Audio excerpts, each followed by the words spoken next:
कि महांगा ब्लॉक रो ओसंग ग्राम पंचायत रो शताधिक बीजेपी कर्मी तांको पंचायत सभापति कपिल बाबू नेतृत्व में आसिकी विजु जनता दल में जोग देइचंती।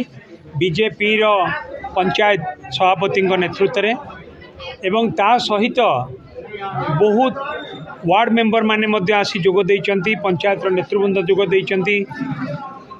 आमे सेमान को समस्त को आमे विजु जनता दल को स्वागत करुछु।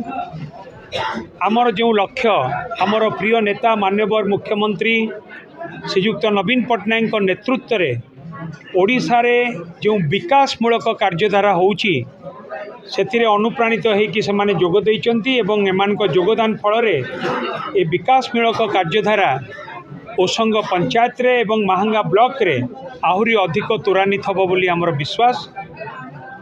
आगामी दिन में ओसंग ग्राम पंचायत को अधिक उन्नति करने समस्ते मिलमिशिकी काम करेंगे एवं ओसंग ग्राम पंचायत को अधिक उन्नति करेंगे।